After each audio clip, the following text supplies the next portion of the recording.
जय हिंद दोस्तों। आइए देख लेते हैं बीएड थर्ड सेमेस्टर के पेपर नंबर 2 को। दोस्तों पेपर नंबर 2 आपका लिंग विद्यालय एवं समाज है और आपको हम बता देना चाहते हैं कि जो लेक्चर नंबर 22 आज आप लोग देखेंगे महिलाओं के अधिकारों की सुरक्षा हेतु राष्ट्रीय प्रयास, ये आपका पेपर नंबर 2 लिंग विद्यालय एवं समाज का ये लास्ट चैप्टर होगा। ठीक है, इसके पहले हम लोगों ने 21 वीडियो में विभिन्न टॉपिक जो थे महत्वपूर्ण सारे टॉपिक को कवर किए हैं। तो अगर आप नहीं देखे हैं ये सारे 21 वीडियो तो इस वीडियो के डिस्क्रिप्शन में हम लिंक दे दे रहे हैं, वहां आप जा करके बीएड थर्ड सेमेस्टर के ये 21 वीडियो अगर देख लेते हैं तो आपका ये लिंग विद्यालय एवं समाज जो पेपर है ये पूर्णतः तैयार हो जाएगा। तो आइए देर न करते हुए आज का जो ये टॉपिक है महिलाओं के अधिकारों की सुरक्षा हेतु राष्ट्रीय प्रयास। तो दोस्तों क्या क्या राष्ट्रीय सुरक्षा महिलाओं के अधिकारों की सुरक्षा हेतु क्या क्या राष्ट्रीय प्रयास किए गए हैं इसी के बारे में हम लोग देखेंगे। ठीक है, तो दोस्तों सबसे पहले महिलाओं की स्थिति का अध्ययन।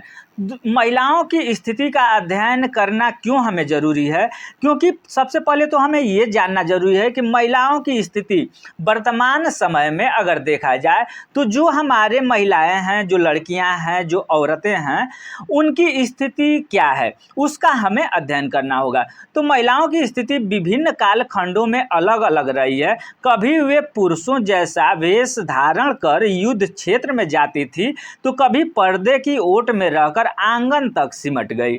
महिलाओं की विभिन्न कालखंडों में स्थिति और उसकी समस्या तथा अधिकारों का निरूपण निम्न बिंदुओं के अंतर्गत किया गया है।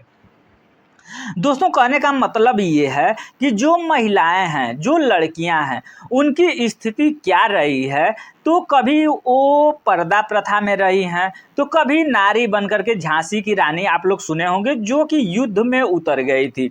तो आखिर ये जो वैदिक काल महिलाओं की स्थिति अधिकार तथा समस्या एवं विविध कालखंड, अगर इसमें देखा जाए दोस्तों तो वैदिक काल के अंतर्गत महिलाओं की क्या स्थिति थी, क्या इसमें अधिकार थे, क्या समस्या थी और किस खंड के अंतर्गत। तो वैदिक कालखंड, बौद्धिक एवं जैन काल धर्म में महिलाओं की अधिकार और स्थिति क्या थी, मुस्लिम काल में क्या थी, ब्रिटिश काल में और आधुनिक काल। कितने काल हैं दोस्तों? 1, 2, 3, 4 और 5, ये 5 काल खंड में विभाजित किया गया है और ये पांचों काल खंड में महिलाओं की स्थिति और अधिकार के बारे में हम लोग देखेंगे। ठीक है, तो सबसे पहले हम लोग देख लेते हैं कि वैदिक काल में महिलाओं की क्या स्थिति थी। ठीक है, वैदिक काल के अंतर्गत देखा जाए तो वैदिक कालीन समाज वर्णाश्रम आधारित समाज था। क्या था?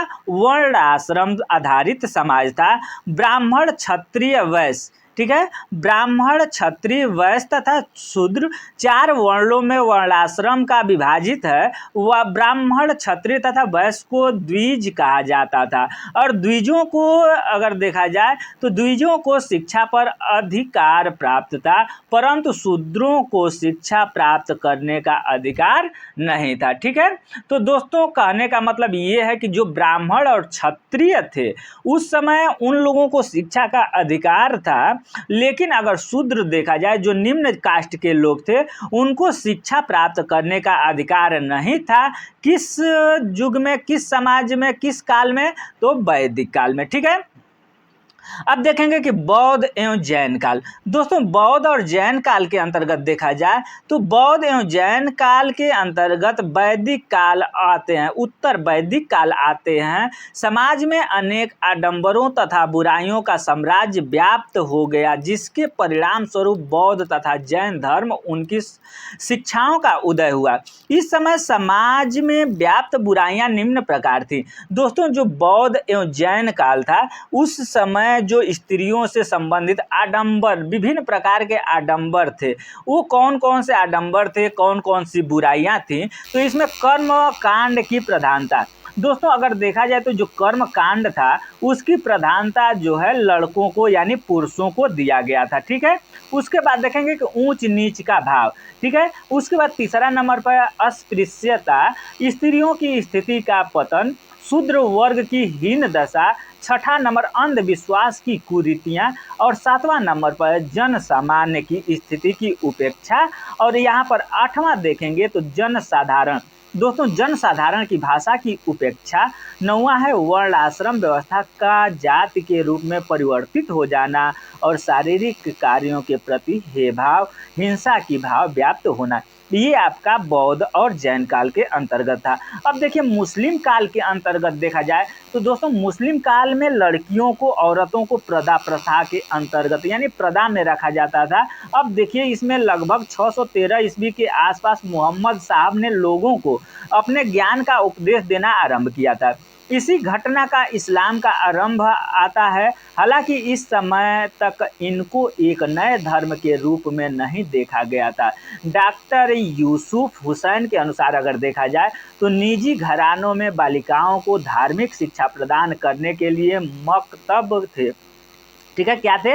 मकतब थे, यानी जो लड़कियां थी, जो बड़े बड़े घर के लोग थे, वो लड़कियों को घर में ही अपना धार्मिक शिक्षा देते थे और मकतब के अंतर्गत शिक्षा दिया जाता था, जहां अधिक आयु की महिलाओं उनको कुरान, गुलिस्ता, बोस्ता आदि सदाचार की पुस्तकें पढ़ाती थी।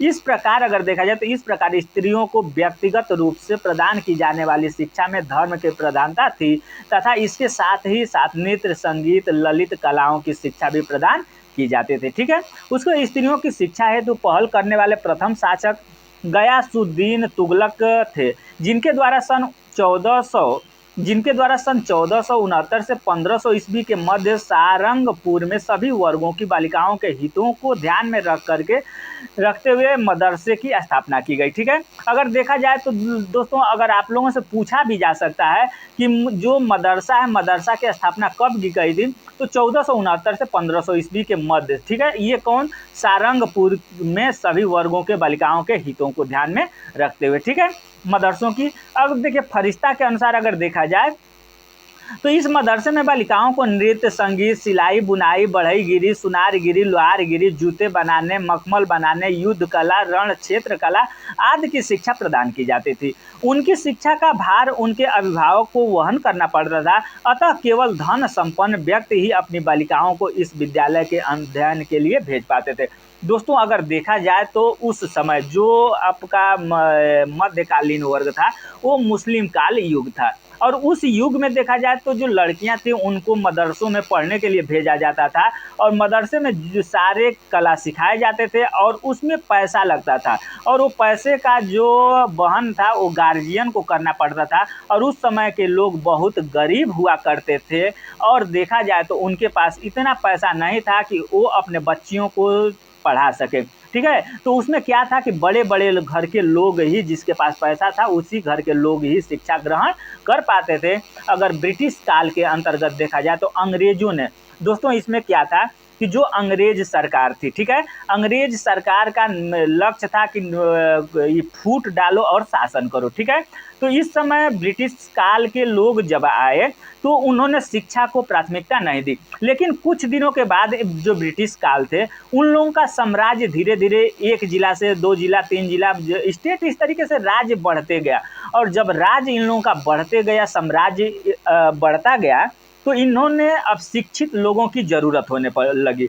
तो जब शिक्षित लोगों की ज़रूरत होने लगी तो इन्होंने छोटे छोटे लोगों को देखा जाए तो जो शिक्षित लोग थे, जो पढ़ने में कुछ तेज तराक थे, हिंदू धर्म ये भारत के लोग, तो उनको शिक्षा दे करके और रोजगार देना शुरू कर दिया। ठीक है, और उस समय भी महिलाओं की शिक्षा पर विशेष बल नहीं दिया गया था। ठीक है, उसके बाद देखेंगे आधुनिक काल। तो दोस्तों आधुनिक काल अगर देखा जाए तो जो ये काल इस समय चल रहा है, तो इस समय तो आप लोग देख ही रहे हैं कि जो लड़कियां हैं उनको सबसे आगे, अगर पढ़ने में देखा जाए तो जहां 100 सीट है वहां पर 70 लड़कियां हैं तो 30 लड़के ही पढ़ रहे हैं। ठीक है, तो इस समय अगर कहा जा सकता है कि जो नारी शक्ति है, जो नारी शिक्षा है, स्त्री शिक्षा है, वो बहुत आगे निकल चुका है, और ये भी हम लोग कह सकते हैं कि जो लड़कियों के लिए जॉब क्षेत्र है उसमें भी बहुत महत्वपूर्ण अपना स्थान हो गया। ठीक है, तो इसमें देखेंगे कि आधुनिक काल के अंतर्गत भारत में नया युग का आगमन लंबी दास्ता की बेड़ियों काटने के पश्चात 15 अगस्त 1947 को हुआ।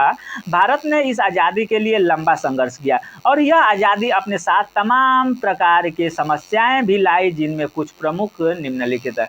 दोस्तों जब अंग्रेजों से भारत आज़ाद हुआ तो उस समय आज़ादी के बाद अगर देखा जाए तो गरीबी अपना चरम सीमा पर थी, बेरोजगारी थी, सांप्रदायिकता था, ठीक है।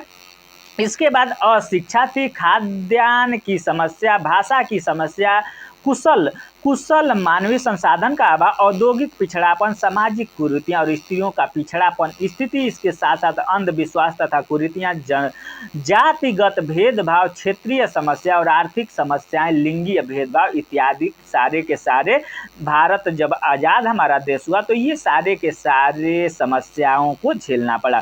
अब नेक्स्ट पॉइंट हम लोग देख लेते हैं, महिलाओं के अधिकारों की सुरक्षा हेतु राष्ट्रीय प्रयास। दोस्तों जो महिलाएं हैं, महिलाओं के अधिकार की सुरक्षा हेतु राष्ट्रीय प्रयास क्या क्या किए गए हैं, तो इसमें हम लोग देखेंगे कि सबसे पहले महिलाओं का स्थान भारतीय समाज में आदरणीय और पूजनीय माना जाता है।